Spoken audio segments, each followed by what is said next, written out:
पाकिस्तान को माकूल जवाब भी देना है, आतंकवाद को ख़त्म या नेस्तनाबूद करना है जो फैक्ट्रियां चल रही हैं पाकिस्तान में, और कश्मीर का अंतर्राष्ट्रीयकरण नहीं होने देना। ये दोहरा चैलेंज हो गया है क्या दिबांग?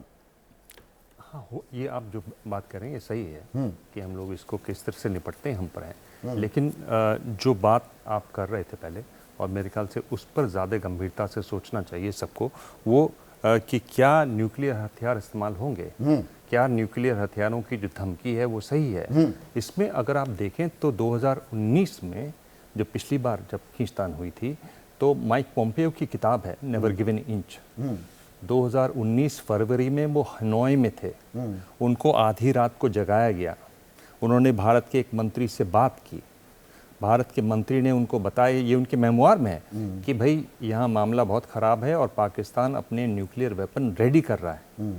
माइक पोम्पियो ने कहा आप मुझे 1 मिनट का समय दें, किताब में ये उल्लेख है कि 1 मिनट का समय दें, मैं आपको दोबारा फ़ोन करता हूँ। उन्होंने उनके जो नेशनल सिक्योरिटी एडवाइज़र थे बोल्टन साहब, उनको जगाया और दोनों ने मिलकर कहा कि अब क्या करना चाहिए। तब जनरल वाजवा हुआ करते थे, आपको याद हो? हाँ हाँ, कमर जावेद बाजवा, और उन्हीं के शागिर्द हैं ये मुल्ला मुनीर। अब चक्कर क्या है कि बाजवा जो थे अपने आप में बहुत कॉन्फिडेंट थे, ताकतवर थे, उनको कोई चैलेंज नहीं करता था। जनरल मुनीर जो हैं वो अभी लड़खड़ा रहे हैं, उनको अपना साबित करना है कि वो वाकई में साबित ताकतवर कर दिया है। दरअसल बांग्लादेश के बारे में, बांग्लादेश में जो भी हुआ उसके रचयिता मुनीर को माना जाता है, ये उनकी एक उपलब्धि मानी जाती है। उसके बावजूद देखिए बांग्लादेश हो गया, असली खेल ये है, जैसे असली जो चुनाव होता है वो यूपी का होता है, भारत ये अगर 3 देशों के देखें तो असली खेल भारत और पाकिस्तान के बीच में है, बाकी तो सब ऐसे ही हैं। यहाँ उनको अपने आप को साबित करना है। तो अमेरिकन ने पूरी रात कोशिश की, उन्होंने बाजवा को फोन किया, बाजवा ने कहा कि नहीं हम ऐसा कुछ नहीं कर रहे हैं, बल्कि हमारी खबर यह है कि भारत ऐसा सोच रहा है। उनको मंत्री ने एक चीज और जोड़ दूं, यशवंत चौधरी का ये सवाल लीजिए जो दिबांग कह रहे थे, उसी बात से जुड़ता है। ये पिछला सवाल लीजिएगा, यशवंत चौधरी हैं हमारे दर्शक, वो कह रहे हैं, जलगांव वासी हैं, कि पाकिस्तान एक अस्थिर राष्ट्र है, आतंक की आड़ में कश्मीर पर एजेंडा सेट कर रहा है, करारा जवाब तो देना ही होगा। ये जो आप कह रहे हैं वो एजेंडा सेटिंग इसीलिए हो रही है। जरूर देना होगा, पर मैं ये कह रहा हूं कि इसको हल्के में न लें। पिछली बार अमेरिकन बहुत तेजी से इसमें घुसे थे, पूरी रात उन्होंने काम किया, तब जाके मामला शांत हुआ। वरना दोनों तरफ जब बातचीत नहीं होती, दोनों तरफ बातचीत करने वाला नहीं होता, तो लोग अपने अपने कयास लगाते रहते हैं, उसी हिसाब से कदम उठाते हैं। ट्रंप एडमिनिस्ट्रेशन आज भिड़ा हुआ टैरिफ से, आप जानते हैं कि दोनों देशों में, भारत और पाकिस्तान में, ट्रंप ने अब तक राजदूत नियुक्त नहीं किए हैं। आप अगर एडमिनिस्ट्रेशन देखें, अमेरिकन एडमिनिस्ट्रेशन में एक ऑफिशियल होता है जो तय करता है किन देशों से कौन बात करेगा, अभी तक वो तय नहीं हुआ है। यानी अमेरिका की एक तरफ से अगर आप देखें, जिस तरह से अमेरिका खुद से भिड़ा हुआ है, ट्रंप की जो बेवकूफियों से अमेरिका भिड़ा हुआ है, उसमें वो भारत की तरफ उसकी नजर नहीं है। इसमें जरूरी चीज क्या है, चीन किस तरह बैठा हुआ है। चीन अभी भी उसी तरफ है, क्योंकि चीन ने, आप जानते हैं, अरबों रुपए खर्च करके नहीं, चीन तो पाकिस्तान के साथ ही है, लेकिन हम जो अमेरिका से ये उम्मीद किए बैठे थे, और अखबारों में देखिए जेडी वैंस के स्टेटमेंट को भी अलग अलग तरीके से पेश किया। एक अखबार कहता है कि वो कह रहा है कि नहीं व्यापक ना हो ये संघर्ष, जवाब तो दो। दूसरा कह रहा है जवाब देने की खुली छूट दे दी अमेरिका ने। वो खुली छूट नहीं दी है, अमेरिका अभी हेज कर रहा है अपनी बेट्स। अमेरिका में जेडी वैंस अपनी तरफ से लगे हुए हैं, उन्होंने खुली छूट नहीं दी है। हाँ। क्योंकि वो समझते हैं कि अगर ये होगा तो ये हाथ से निकल सकती है बात। हाँ। आप देखिए जो दीपेंद्र हुड्डा साहब है, जनरल साहब हैं, जो 2016 का ऑपरेशन देख रहे थे, उन्होंने क्या कहा कि हमने पिछली बार जो इस्तेमाल किए थे प्लेन, वो हम लोग न करें। इस बार हमारे पास जो फ्रेंच राफेल हवाई जहाज आए हुए हैं, पिछली बार मिराज इस्तेमाल किए थे, वो करें, हम लोग भारत की सीमा से ही मार करें, लेकिन अगर सिविलियन नुकसान होगा तो बात बिगड़ सकती है। मैं ये कह रहा हूं कि आप तमाम तरीके की राजनीति करिए, तमाम तरीका का लेखा जोखा देखिए, पर इस बात को मत भूलिए कि पिछली बार बहुत करीब आ गए थे, और इस बार संभालने वाले उतले हैं नहीं। उस जनरल की मजबूरी है अपनी ताकत दिखाना। हाँ। और ऐसे में उसका क्या जाता है, वो बौराया हुआ है जनरल, बौराया हुआ है। आशुतोष, इस तरह की ब्रिंकमैनशिप से बचना चाहिए। जो ये परमाणु धमकी दी जा रही है, ये महज एक गीदड़ भभकी है, या इसे हमें गंभीरता से भी लेना होगा, और इंडिया का रिस्पॉन्स क्या होता है वो काफी हद तक ये जो नैरेटिव पाकिस्तान चलाने की और कश्मीर को इंटरनेशनलाइज करने की कोशिश कर रहा है, इनको भी मद्देनजर रखना होगा क्या? देखिए संदीप, तीन चीजों पर हमें ध्यान देना होगा। पहली बात तो ये कि हमारे लिए ये घटना अप्रत्याशित थी, लेकिन पाकिस्तान के लिए घटना अप्रत्याशित नहीं थी, क्योंकि प्लान उन्होंने किया।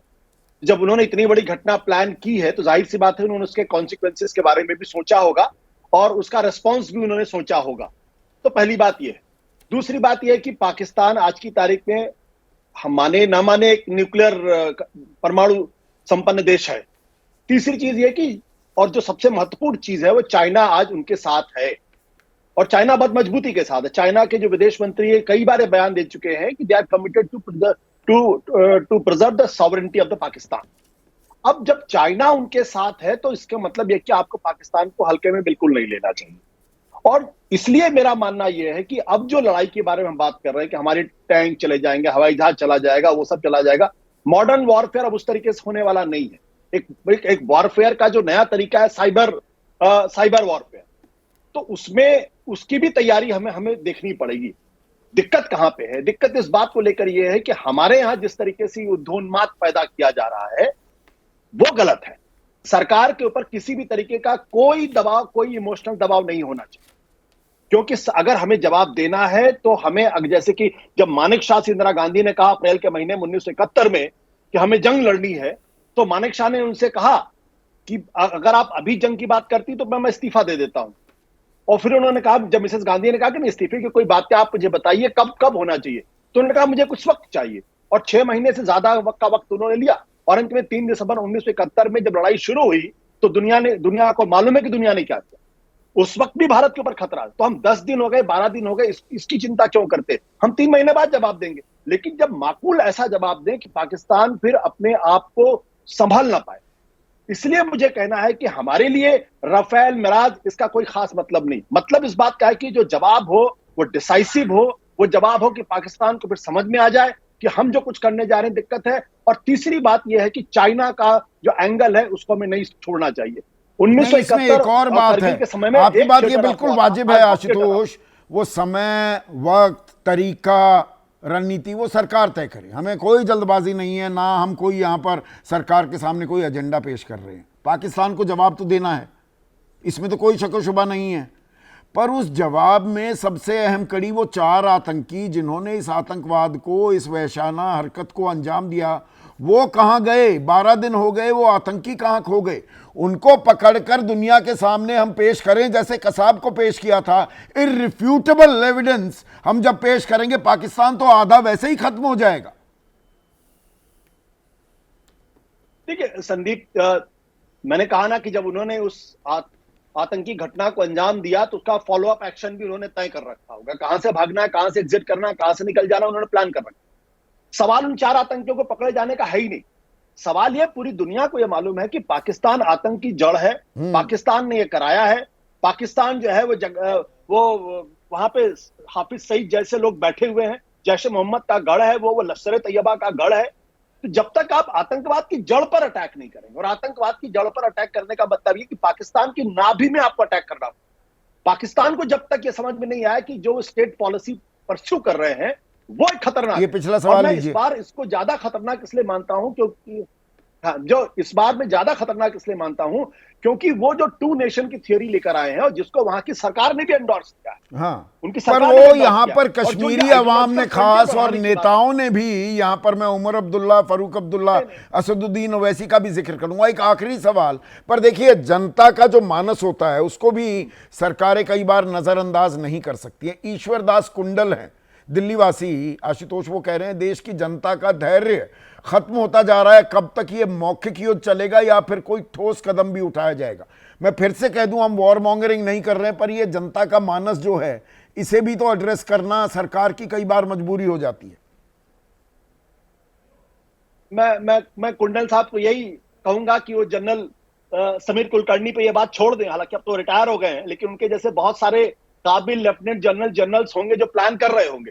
तो ये जो मैंने कहा ना कि ये जो युद्धोन्माद जो देश के अंदर पैदा किया जा रहा है, ये ज्यादा खतरनाक होगा। हमें समझना पड़ेगा कि पाकिस्तान का जो आर्मी चीफ है वो क्यों 2 नेशन थ्योरी की बात कर रहा है। पाकिस्तान की जो क्या सरकार, हम उनकी ट्रैप में नहीं फंसना है, बल्कि पाकिस्तान का पर्दाफाश भी करना है? जहां गीदड़ भभकी है, गीदड़ भभकी को गीदड़ भभकी की तरह ही दुनिया के सामने उसका खुलासा भी करना है। तो यहाँ पर कई मोर्चों पर ये लड़ाई लड़नी है, पाकिस्तान को एक्सपोज करने के लिए भी और आतंकवाद को नेस्त नाबूद करने के लिए।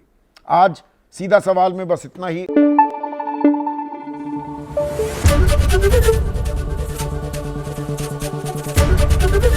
एबीपी न्यूज आपको रखे आगे।